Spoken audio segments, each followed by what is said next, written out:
Korean এয়ারলাইন্সের একটি plane 007 new York থেকে সাউথ কোরিয়ার রাজধানী সিউল যাচ্ছিল। সেই সময় মৌসুম খুব ভালো ছিল এবং পাইলট কোনো রকম বিপদের কোনো চিহ্ন দেখতে পাচ্ছিল না। কিন্তু তা সত্ত্বেও প্লেনটি ক্র্যাশ হয়েছিল শুধু একটাই কারণে, সে সময় পাইলটের কাছে সেই জিনিসটি ছিল না যা এখন আমাদের সকলের পকেটে থাকে। তো বন্ধুরা, সেদিন হয়েছিল কি, প্লেনটি সিউল যাওয়ার আগে আলাস্কার একটি শহর অ্যাঙ্কারেজও যাওয়ার কথা ছিল। আমি কথা বলছি 1983 সাল, যখন আমেরিকা এবং সোভিয়েত ইউনিয়নের মধ্যে কোল্ড ওয়ার চলছিল। তাই এই দুটি দেশ এই যুদ্ধকে নিয়ে একে অপরের প্রতি খুব অ্যালার্ট ছিল। আমরা যদি ভালোভাবে ম্যাপকে ফলো করি তাহলে অ্যাঙ্কারেজ এবং সিউল এয়ারলাইন এমন হবে, কিন্তু প্লেনটি যদি এই রাস্তা দিয়ে যেত তাহলে প্লেনটি সোভিয়েত ইউনিয়নের আন্ডারে চলে যেত। তাই 007 প্লেনটি অন্য রাস্তা অবলম্বন করে সাউথ কোরিয়া যাওয়ার সিদ্ধান্ত নেয়, আর সেজন্য প্লেনটি আলাস্কা হয়ে জাপানের উপর দিয়ে নর্থ কোরিয়ায় যাওয়ার জন্য অগ্রসর হয়। কিন্তু পাইলট কি জানতো এই দুটি দেশের যুদ্ধের কারণে 269 জন প্লেনের যাত্রীর জীবন কেড়ে নেবে? সে সময় তো জিপিএস ছিলই না এবং পাইলট ভুল করে সোভিয়েতের আন্ডারে চলে গিয়েছিল। আর সেই সময়কার কোল্ড ওয়ারের জন্য সোভিয়েত ভেবেছিল এটি আমেরিকার স্পাই প্লেন, আর সেজন্যই মুহূর্তের মধ্যে মিসাইল দ্বারা প্লেনটির উপর আঘাত করে, আর মুহূর্তের মধ্যে প্লেনটি সোভিয়েত ইউনিয়নের আন্ডারে থাকা মনিরন ইসল্যান্ডের কাছে সাগরে গিয়ে পড়ে, যার কারণে সারা পৃথিবীতে শোকের ছায়া নেমে এসেছিল এবং অন্যদিকে আমেরিকা সরকার খুব দুঃখে হতাশ হয়েছিল এই কারণে যে তাদের কাছে জিপিএস টেকনোলজি থাকা সত্ত্বেও তারা এই প্লেনটিকে বিপদের হাত থেকে বাঁচাতে পারেনি। হ্যাঁ বন্ধুরা, আপনারা হয়তো জানেন না, ওই সময় জিপিএস সিস্টেমটি আমেরিকার মিলিটারি টিম কেবলমাত্র লোকেশন টুল হিসেবে ব্যবহার করত। এই ঘটনার পরে 16 সেপ্টেম্বর 1983 সালে আমেরিকার প্রেসিডেন্ট রোনাল্ড রেগান জিপিএস সিস্টেমকে সিভিলিয়ান উইজ অর্থাৎ সরকারি যে কোনো কাজে ব্যবহারের জন্য অর্ডার দিয়ে দেয়, তাও আবার সম্পূর্ণ বিনামূল্যে। জিন্নান হাউ টু গ্লোবালে আপনাদেরকে আরেকবার স্বাগতম।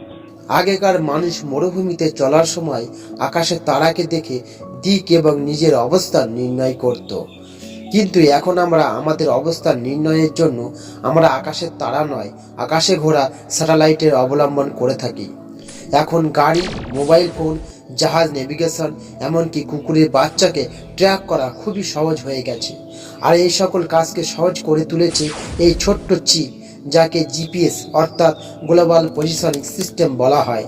এখন রেগিস্তান হোক, সমুদ্র হোক বা জঙ্গলের মাঝে হোক, এই ছোট্ট একটি টুল কিভাবে আমাদের পিন পয়েন্ট লোকেশন দেখাতে সক্ষম হয়। এটি এমন একটি ইম্পর্টেন্ট সার্ভিস যেটা ছাড়া দুনিয়া অচল। সেটি আমরা ফ্রিতে কেন পাই? এবং গুগল ম্যাপ জিপিএস এর মাধ্যমে লাইভ ট্রাফিক প্রেডিকশন কিভাবে করে?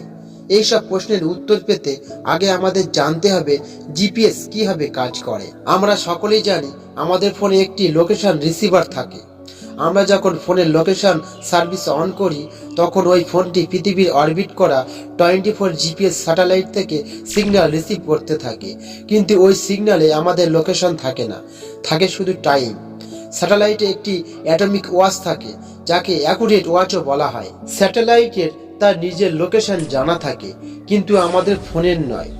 তাই তার খুব ভালোভাবে জানা থাকে কত ঘন্টায়, কত মিনিটে, কত সেকেন্ডে দুনিয়ার কোন ভাগের উপর সে অবস্থান করবে। স্যাটেলাইট তার রেডিও সিগন্যালের মাধ্যমে আমাদের ফোনে মজুদ জিপিএস রিসিভারকে তার টাইম বলে এবং লোকেশনও পাঠিয়ে দেয়। যে সময় এই রেডিও সিগন্যাল জেনারেট হয় ঠিক ওই সময় স্যাটেলাইটের অ্যাটমিক ওয়াচে যে টাইম হয় কেবলমাত্র ওটাই বলে থাকে স্যাটেলাইট। রেডিও সিগন্যাল লাইটের গতিতে ট্রাভেল করে আমাদের ফোনে এসে পৌঁছায়। কিন্তু এখন প্রশ্ন হলো যে স্যাটেলাইটের টাইম এবং লোকেশন জানার সাথে আমরা আমাদের লোকেশন কিভাবে জানতে পারি? ধরে নিন আপনি প্যারিসের আইফেল টাওয়ারের উপর দাঁড়িয়ে আছেন আর স্যাটেলাইট সুইজারল্যান্ডের উপরে আছে। অবশ্যই লাইটের স্পিড খুব ফাস্ট, কিন্তু এতটা দূর থেকে কভার করার জন্য সিগন্যালকে আপনার কাছে পৌঁছাতে অবশ্যই একটু সময় তো লাগবেই। সিগন্যাল পাওয়ার পরে ফোন নিজের টাইম এবং স্যাটেলাইট থেকে পাঠানো টাইমকে ম্যাচ করে এবং ডিফারেন্স বার করে যে এই সিগন্যাল পৌঁছাতে কত সময় লেগেছে। যদি ওই সিগন্যালের আসার সময় 0.002 সেকেন্ড হয় তাহলে আমাদেরকে বুঝতে কোনো অসুবিধা হবে না যে ওই স্যাটেলাইট আমাদের থেকে কত দূরে অবস্থান করছে। কিন্তু কিভাবে? এটাও একদম খুব সহজ। আপনাদেরকে বলে রাখি, লাইট 1 সেকেন্ডে 3 লাখ কিলোমিটার ট্রাভেল করে, যার মানে হলো লাইট 0.002 সেকেন্ডে 600 কিলোমিটার ট্রাভেল করবে। তাহলে এটা বলা ভুল হবে না যে স্যাটেলাইট যখন সিগন্যাল পাঠিয়েছিল তখন ওই স্যাটেলাইট আমাদের থেকে 600 কিলোমিটার দূরে ছিল।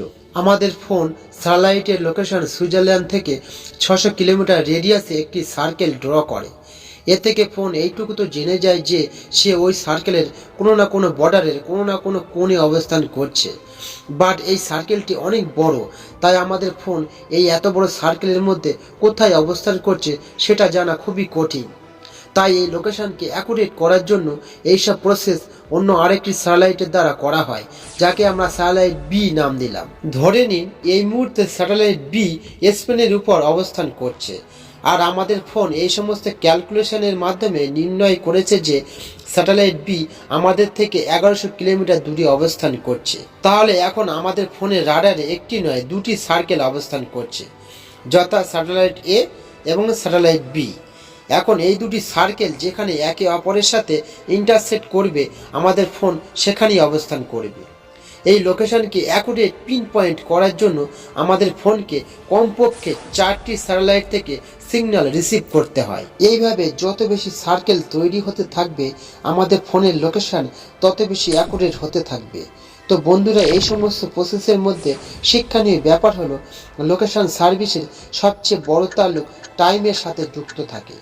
তাই দুটি রিসিভার অর্থাৎ ফোন এবং স্যাটেলাইটের মধ্যে টাইমের যদি 1 সেকেন্ড ভুল থাকে তাহলে পিন পয়েন্ট লোকেশন হাজার হাজার কিলোমিটার ডিফারেন্স হয়ে যাবে। তাই এই সমস্যাটি পুরোপুরি সমাধান করতে যেভাবে টেকনোলজিকে উন্নতি করা হচ্ছে ঠিক সেইভাবে লোকেশন চিপকে হাইটেক করা হচ্ছে। এখন অনেক লোকেশন ডিভাইসের মধ্যে বিল্ট ইন ব্যাটারি সংযুক্ত করা হচ্ছে এবং তার মধ্যে নিজস্ব ক্লক সেট করা থাকে। মোবাইল অপারেটর এবং ইন্টারনেটের সাহায্যে অটোমেটিক টাইমকে আপগ্রেডও করা হচ্ছে। এখন প্রশ্ন হচ্ছে যে আজকাল তো কেউ কাউকে ফ্রিতে পরামর্শও দেয় না, তাহলে এত বড় একটি আমেরিকান সার্ভিস ফ্রি কেন? এর পিছনে রহস্য যদি জানতে চান তাহলে আমাকে অবশ্যই কমেন্টে জানান। পরবর্তী ভিডিওতে আমি এই বিষয়টি সহজ ভাষায় বুঝিয়ে দেব। সারা দুনিয়ায় GPS system US department of defence control করে থাকে। এইসব স্যাটেলাইট স্রেফ ওয়ান ওয়ে সিগন্যাল পাঠাতে সক্ষম এবং এই স্যাটেলাইটগুলো এটাও জানে না যে তাদেরকে কোন সময় কে এবং কোথা থেকে ব্যবহার করছে। এখন প্রশ্ন হলো, জিপিএস সিস্টেম তো আমাদের জন্য একদম ফ্রি, তাহলে এত বড় সার্ভিসের সমস্ত খরচা কোথা থেকে মেনটেন করা হয়? তো আপনাদেরকে বলে রাখি, সমস্ত মোবাইল কোম্পানি, এয়ারলাইন ইন্ডাস্ট্রি এবং ট্রান্সপোর্ট সেক্টর থেকে ইয়ারলি ট্যাক্স নিয়ে জিপিএস স্যাটেলাইটের কোস্ট মেনটেন করা হয়। এই টেকনোলজি এখন এমন ইম্পর্টেন্ট হয়ে গেছে, এটি ছাড়া সারা পৃথিবীর ইকোনমি একদম অচল হয়ে পড়বে। যেমন ফ্লাইট নেভিগেশন ডিস্টার্ব হবে, ট্রান্সপোর্ট কোম্পানি তাদের গাড়িগুলোকে ট্র্যাক করতে পারবে না, ট্র্যাকার কোম্পানিগুলোর বিজনেস বন্ধ হয়ে যাবে এবং এটা হতে পারে আপনার ফেভারিট রেস্টুরেন্ট সঠিক সময়ে আপনার খাবার ডেলিভারি নাও করতে পারে। এখন যদি বলা হয় গুগলের ম্যাপকে নিয়ে, তো লাইভ ট্রাফিক প্রেডিকশনেও সবচেয়ে বড় হাত জিপিএস সিস্টেমের। যদি আমাদের ফোনে জিপিএস অন থাকে তাহলে গুগল কিছু সময় বাদ আমাদের লোকেশন নিজের সার্ভারে আপডেট করতে থাকে।